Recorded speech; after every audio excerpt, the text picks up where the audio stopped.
Orang Kristen mencuri ayat dari kitab Yahudi? Beberapa komentar seperti ini dari agama sebelah cukup sering muncul menanggapi VT saya. Jadi kali ini saya ingin memberikan tanggapan kepada Anda-Anda yang menuduh orang Kristen mencuri ayat dari kitab Yahudi. Yang suka dengan VT ini silahkan di-repost supaya kabar baik semakin tersebar. Baiklah, untuk menjawab komentar tadi, kita akan langsung melihat tulisan Rabbi Moshe ben Maimon yang lebih dikenal sebagai Rambam ataupun Maimonides. Merupakan seorang rabi Yahudi terkenal yang dianggap meletakkan dasar bagi Yahudi modern. Tulisan Rabbi Rambam ini dikutip dari situs jewishpress.com, jadi Anda bisa cari sendiri informasinya di Google. Saya akan membacakan saja apa yang tertulis di sini. It is permitted to teach the commandments to Christians and to attract them to our religion, and it is not permitted to do the same with the Ismailites, he writes. Diperbolehkan mengajarkan perintah-perintah kepada umat Kristen dan menarik mereka ke agama kita, Yahudi, dan tidak diperbolehkan melakukan hal yang sama terhadap kaum Ismail, tulis Rambam. This is because the Christians never denied the authenticity of our Torah. They merely added their nonsense on top of it. But they and we believe both in the Torah's sanctity and in the fact that it is an accurate representation of the original Torah delivered to the Jews by God through Moses. Hal ini karena umat Kristen tidak pernah menyangkal keaslian Taurat kita. Mereka hanya menambahkan omong kosong mereka di atasnya. Namun mereka dan kita percaya pada kesucian Taurat dan fakta bahwa Taurat merupakan representasi akurat dari Taurat asli yang disampaikan kepada umat Yahudi oleh Tuhan melalui Musa.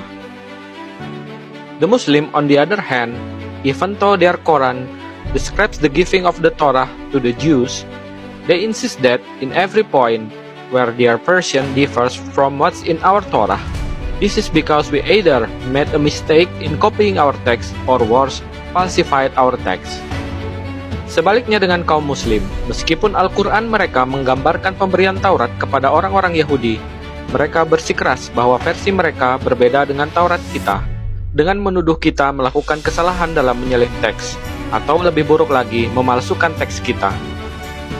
Therefore, argues Maimonides, Rambam's response, Blau, answer 149, that while a discourse with a Christian could lead to his understanding of his mistaken reading, and therefore could benefit from the explanation, even if he didn't convert to Judaism, a Muslim will always perceive our explanations as being founded on a lie, so don't bother.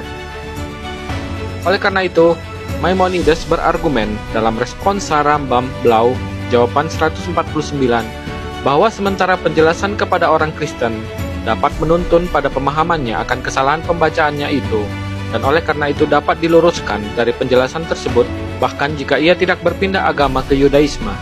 Seorang Muslim akan selalu menganggap penjelasan kita didasarkan pada kebohongan.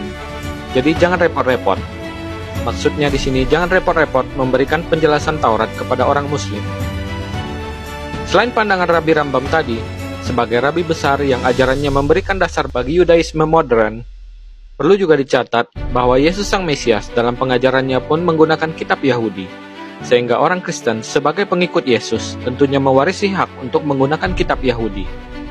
Jadi justru Andalah polemikus yang berkomentar tadi yang tidak mempunyai hak untuk itu. Andalah pencuri ayat dan pencuri kitab yang sesungguhnya.